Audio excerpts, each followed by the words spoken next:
Thousands of young men and some women left Western Europe to fight in the ranks of ISIS in Iraq and Syria. Many of them were second-generation migrants. Others were converts with a traumatic background. What appears to be common is a petty criminal background with substance abuse, some drug dealing, and petty thriving being part of the equation. Often a catalyst to the transition was prison, which in some respects was the university of ISIS, transforming petty criminals into accomplished members of a terrorist cell. The book, Understanding Islamic Terrorism in Europe, Drugs, Jihad, the Pursuit of Martyrdom, follows these psychosocial journeys to radicalisation, providing yet another thread that binds terrorism with social exclusion. With us to discuss some of the theories of this book is the author, Dr. Lewis Herrington, as well as Mr. Ahmet Patel, counterterrorism researcher. Thank you both for joining today. Thank you. Hi. Thank you. Dr. Herrington, I would like to start with the words guilt, shame, and remorse, which you mention in your book.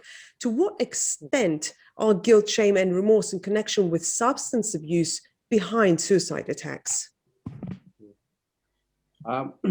So firstly, thank you. I'm grateful to be able to talk about my new book. And to answer that question, I think it's important to understand how the work, how this all came together. We have a lot of, for many years, we've had sort of anecdotal evidence about the connection between young men who have carried out terrorism in Europe and problems with substance abuse. I think a number of individuals have speculated on it. We've found, I think it was the 2015 attacks in Paris, and reports seem to emerge that the individuals responsible smoked an awful lot of cannabis. But actually, if we go back, let's go back to 2001. The shoe bomber, Richard Reed, whose device failed to detonate. And let's just have a look at this young man. And he was a young man. He had been raised in a dysfunctional environment, absent father. He'd been in trouble with the law from an early age, been in a young offenders institute. He had struggled with substance abuse from when he was 12. While he was in prison, he had come into contact with his father, and his father had converted to Islam, and he told his son about his experience. Now, there's nothing untoward about that. For many people, Islam is salvation. When he came out of prison, he got involved in Brixton Mosque, which at the time was a sort of what they call a hotbed for extremist Islam. So this idea of jihad and setting up a caliphate and down with Western democracy. And he was very attracted to the stability that it offered him. This was a young man who had never had any sort of sense of belonging before. And he was surrounded by men who were very similar, very like-minded individuals who had struggled with similar sort of problems: absent fathers, substance abuse, criminality.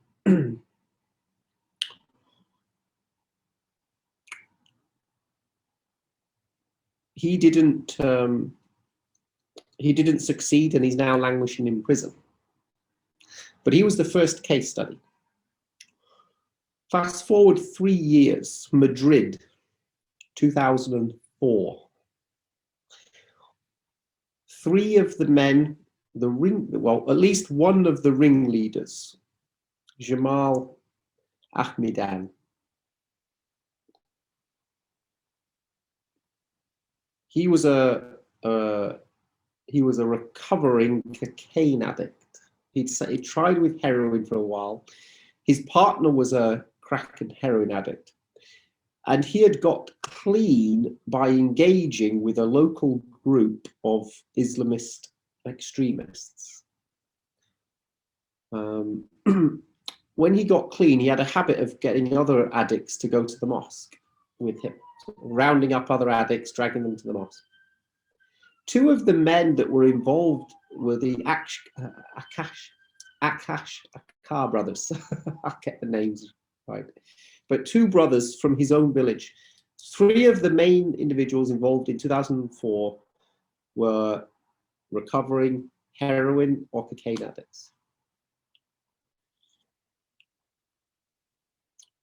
2013, the Woolwich murder of soldier Lee Rigby, Michael Adepalagia. Again, a recovering drug addict. Man responsible for the London 2005 London attacks, former drug addict who again had found a way of living in extremism that had given him something to focus on, that had allowed him to get free from the chaos of substance abuse. Now, I'm not going to go through all the case studies. In the book, I took all 80 men. So between 2001 and 2018, there has been 48 successful attacks by 80 individuals. Many attacks have been foiled, but I've looked at a good sample. 48 successful attacks, 80 individuals. Now, that's the first Europe-wide individual level study of the individuals involved. And what was clear was once you put them all together, you see a number of trends emerge. The most significant one, 75%. Actually, 80% if you consider anabolic steroids a drug, which I do. It's often a drug that's taken in substitute for other drugs. So people have stopped doing cannabis and started doing steroids. But certainly up to 80% of those 80 men had a history of substance abuse. Of the ones we could get evidence for. So we can get evidence on up to 80%, which means it could be higher. We suspect it is. In each case, the pathway is the same. Progressively greater involvement in substance abuse, progressively more dysfunctional. Then a spiritual awakening, a sudden road to Damascus. These men were, living very secular, drugs, alcohol, sex before marriage, sex, drugs, and rock and roll. And then for some reason, they decide they want to get clean and sober. Now, here's the problem. They are struggling with shame. What is one of the root causes of substance abuse? Shame. They come from a community where this behavior is not acceptable. So, do they go to the mainstream mosque? Of course not. They can't, because they live in a community where that behavior is taboo. So where do they go? They go to the periphery. They go to those meetings that take place in that mosque where nobody goes except the extremists. And what do they find? They find a welcoming, non-judgmental. We don't care who you are. That was the trademark of ISIS. We don't care where you're from. We don't care what you've done. We want you. Wow. No more judgment, no more shame. We want you. So, these men with very poor grounding, in many cases, very poor grounding and understanding of religion, they feel like they belong somewhere. And so they begin to engage in this I use the word fellowship. And I did a great deal of ethnography on substance abuse in terms of how men recover. So there was a great deal of comparisons with the men in my study and ordinary Muslims struggling with substance abuse. And this tremendous fellowship of extremists. There are thousands and thousands of extremists across Europe. Why do I only have 80 men in my data set? Why is suicide terrorism in Europe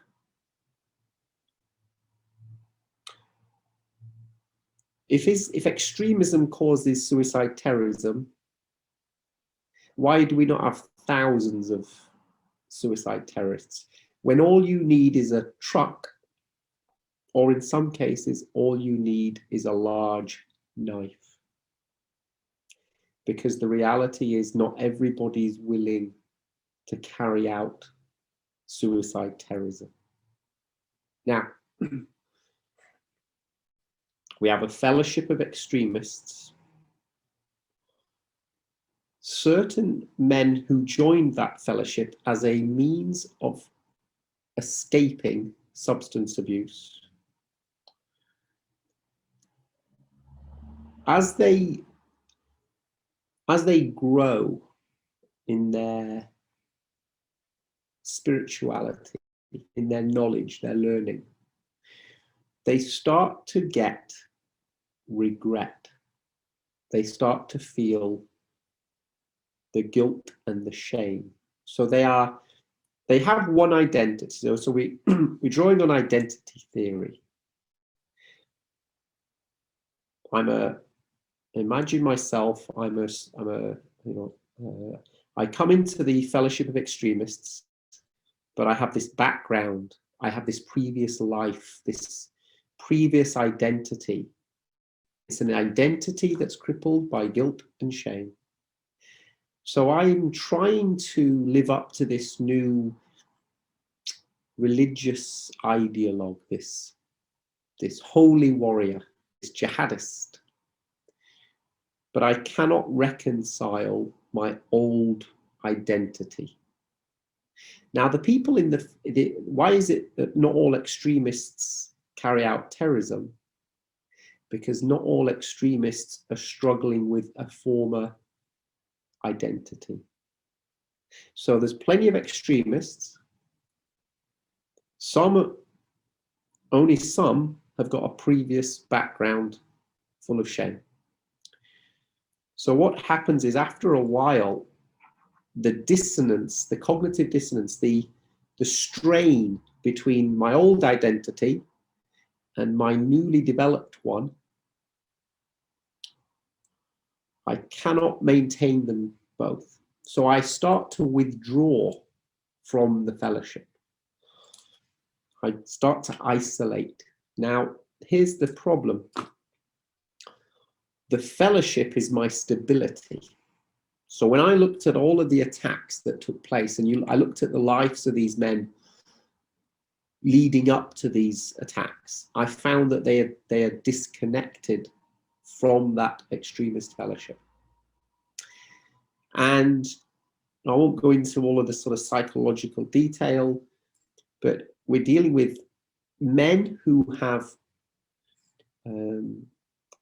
significant, not psychosis, but tremendous neurosis, borderline personality disorder. All of the disorders that are readily associated with men who have a history of substance abuse. So these men, when they became isolated, became resentful. They started to look around at somebody to blame. Now, in their isolated state, they eventually reached a point where they faced a decision. And this is why I talk in my book about this is a rational decision to carry out martyrdom. So I reached the point where I can't go back to the old life. I cannot go back to the old life, but I cannot continue this one either. So I have a choice. I can either relapse, commit suicide, or carry out martyrdom. 3 choices. What do we see in several cases? We see that some individuals relapse and then go to martyrdom. Take, for example, Anis Amri, German Christmas market, 2015, Berlin. He was high on cocaine the day before. He had relapsed. He'd been clean for a while. He relapsed. Then he carried out martyrdom.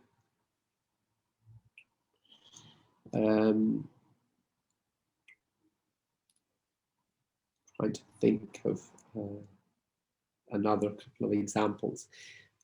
They don't come to mind, but there are other examples where post-mortem examinations discovered drugs in the bloodstream. So we know that there was relapse before the attack. So what we are talking about here is we're not talking about politics. We are not talking about religion. We're talking about selfish men who want personal redemption for past mistakes. And in the book, I offer a complete model, a rational choice model, cost-benefit analysis that shows quite clearly why martyrdom is by far the most rational choice for these men.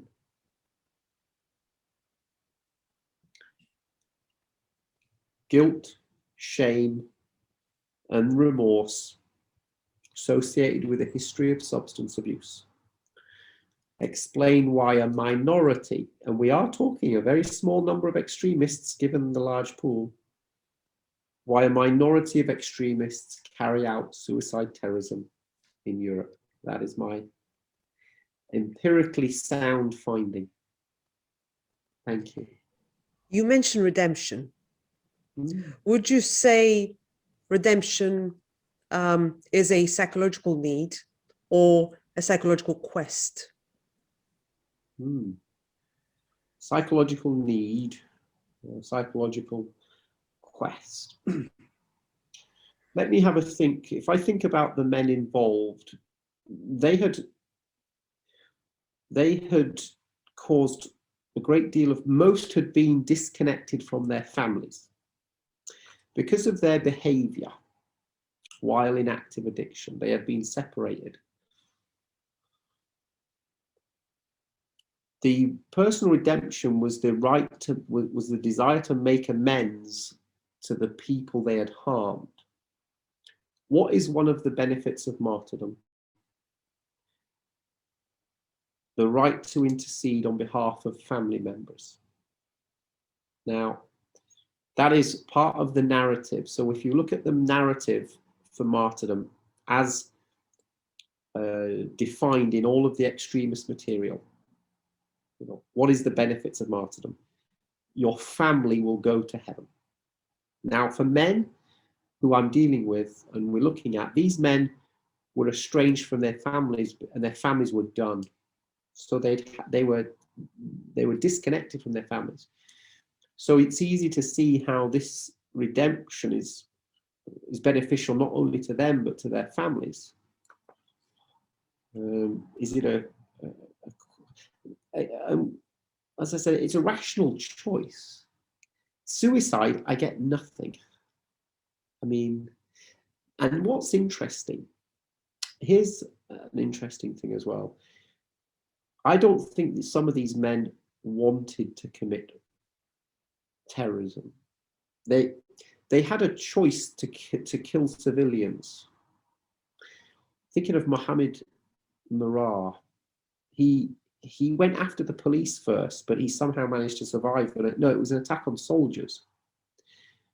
Some of these men, I think, wanted martyrdom, but they didn't really want to kill civilians. So they went after men with guns, soldiers. If your objective is terrorism, go and kill unarmed civilians.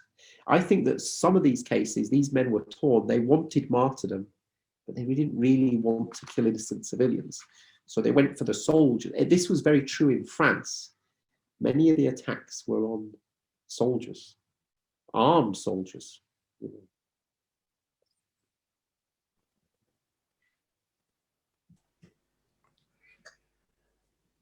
Mr. Patel, I have a question for you. Your sister was married to Mohammad Sidique Khan, the ringleader of the seven attackers. Would you agree with what Dr. Herrington has said, or have you something different from your perspective that's different in the community from your own experience? Well, put it this way, I've just been astounded by his presentation. It's, for me to find someone to explain it that way in these 15 years is like my light bulb moment. It's just like this. This is what I have been trying to get across to people, and I'm near tears here. What I have been trying to get across to people is that these are men with personal issues. So that this is why I've always rejected the term Islamist, and it's always been made me very angry. It was, oh, it's Islam, it's Muslims, and here we have, and this is why when I first approached him, and I thought, I came across him, I think on Twitter about a year ago.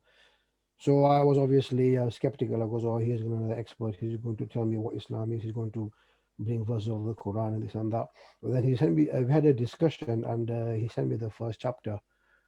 And I thought, wow, it was just, after 15 years, I could breathe. I found someone who would help me in my struggle, because obviously I'm limited to what I can say and do. And as a Muslim, people will just say to me, yeah, well, you're a Muslim, so you're just going to say it's not Islam, it's not Muslims, and then he sent me chapter 2, and then we had many discussions regarding the psychology, and we talked about my brother-in-law, and especially my brother-in-law, and I opened out to him something I haven't actually opened out to anybody else. And it was just exactly as he said, people, ego, self-promotion, wanting to rid themselves of shame. In fact, I've kind of noted in my LinkedIn profile that some of them, they might even actually have done these attacks to take revenge on their own families. I will go as far as to say that simply because I know the anger my brother-in-law carried toward his own family because of what happened to him. He was rejected, he was never supported, and then all later issues, which I don't want to go to at the moment. And some of the actions of many more of these will have been, well, you rejected me, you didn't love me, you didn't care for me, and I'm going to make you suffer as well. Thank you for that. Dr. Herrington, you say that 80% of the attackers have used drugs or some sort of substances. Would you say that individuals that have displayed extremist behavior differ? Do they have a profile? Just one other thing as well, what Ahmed was saying. Mohammad Sidique Khan, as all the others in my data set, suffered from complex trauma, defined by the Canadian psychiatrist Gabor Mate.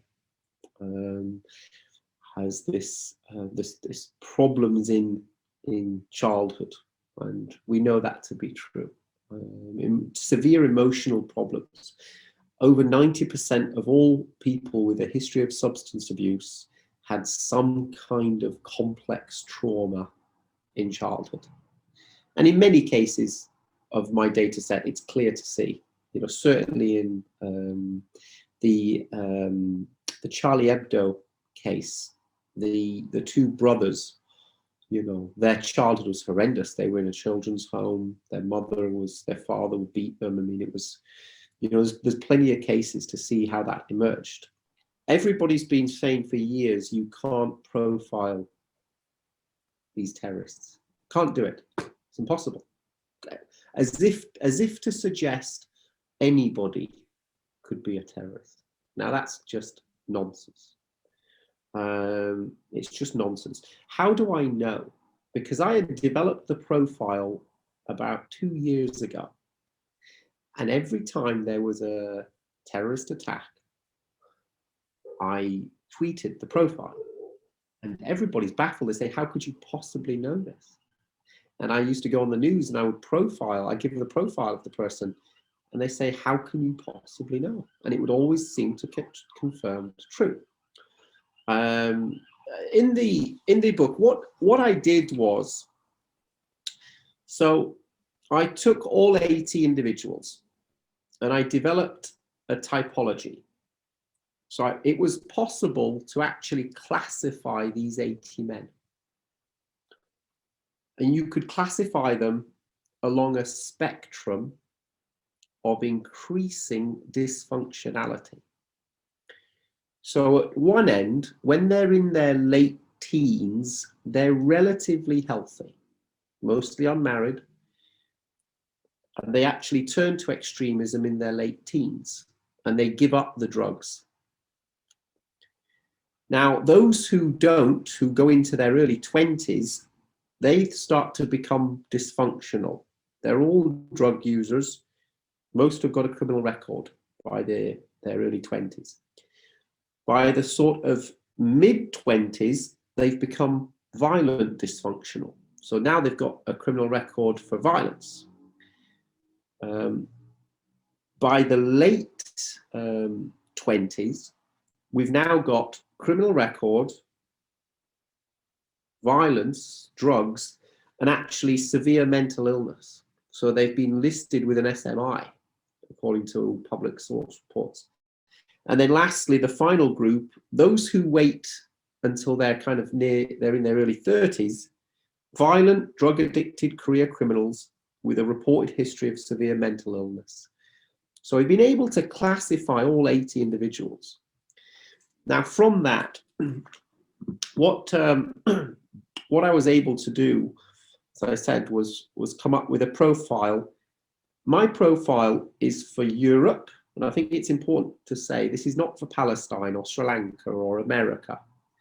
My profile is based upon Europe. It's based upon 80 successful suicide terrorists in Europe. Pure. And on that basis, except in a few rare cases, suicide terrorists in Europe turn to Islam before the age of 26. At this point, they are likely to be experiencing both anxiety and chronic depression because of substance abuse.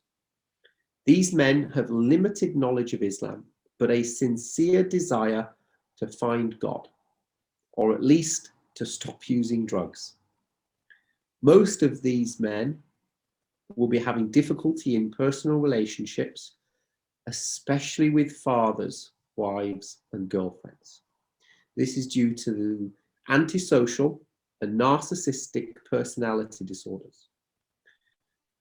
Struggling with low self-esteem and unable to control their emotional natures, these men display aggressiveness, dishonesty, irritability, impulsivity, and reckless behaviors.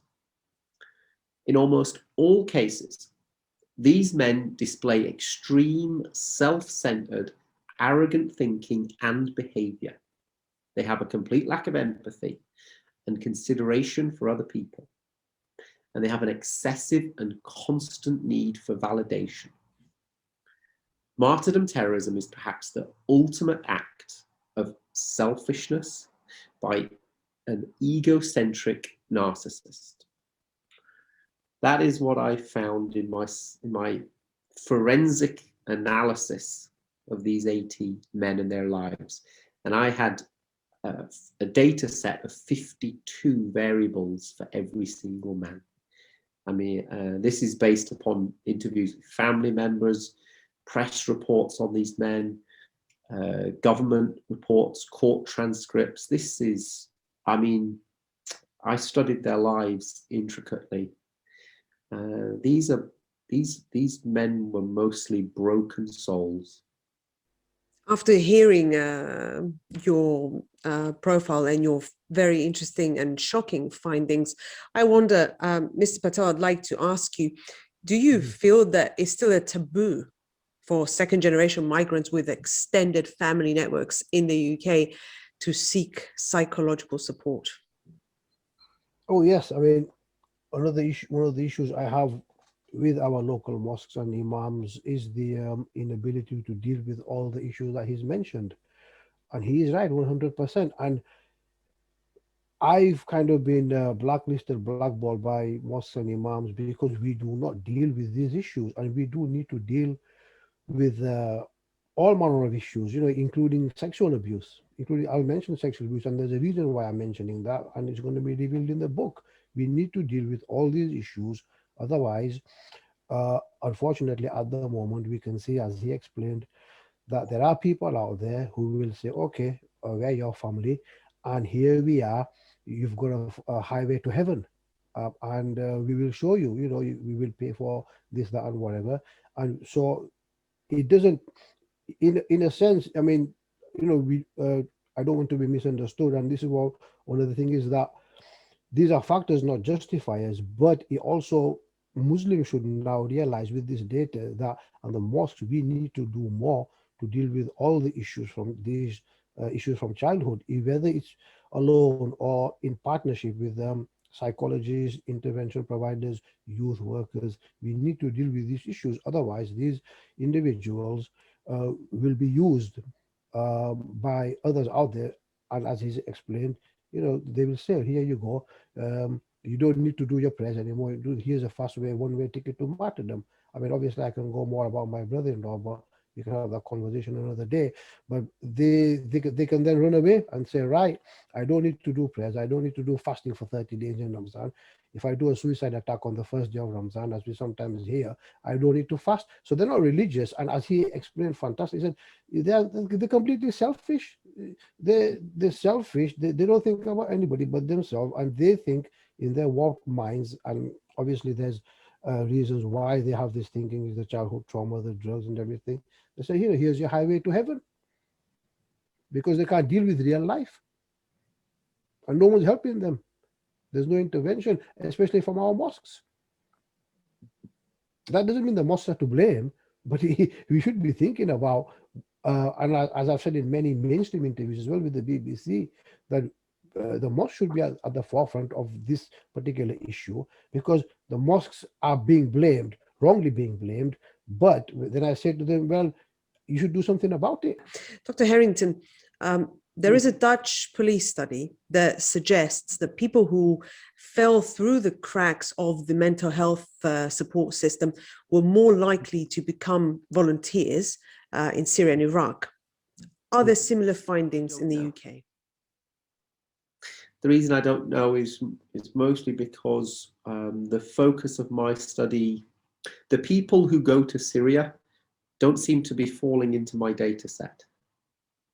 Now, they could, some do, a small minority do, came back. And here's the thing,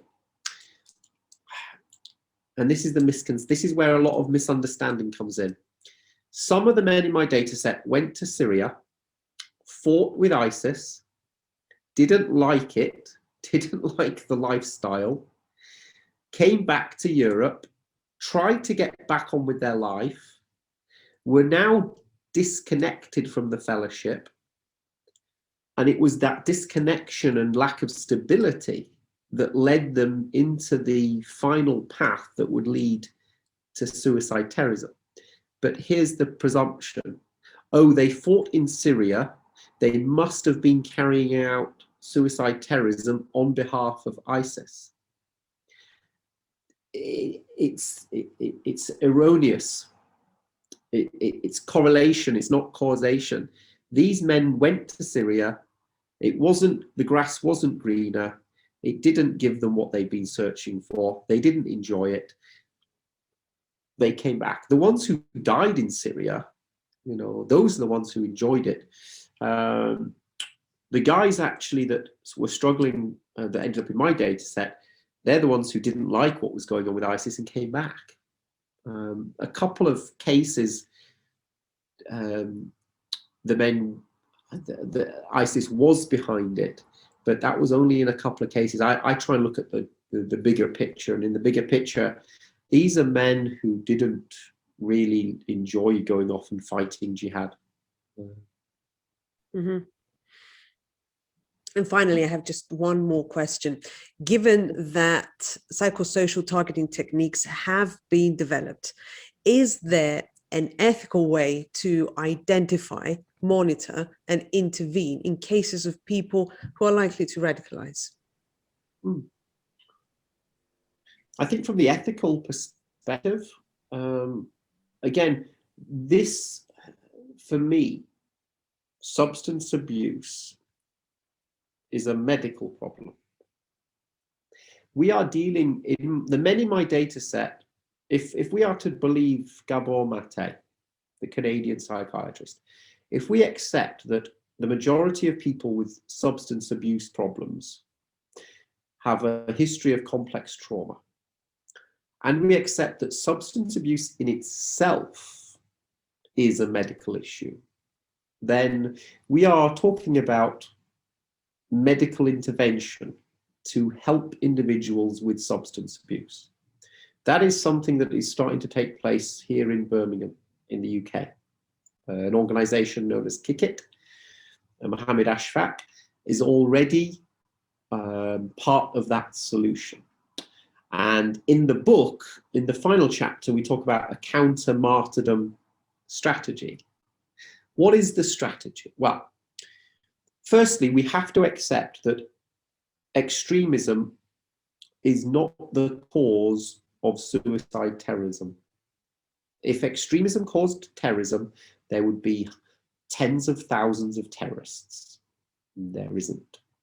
So we accept that actually being involved in extremism isn't going to determine whether or not I become a terrorist.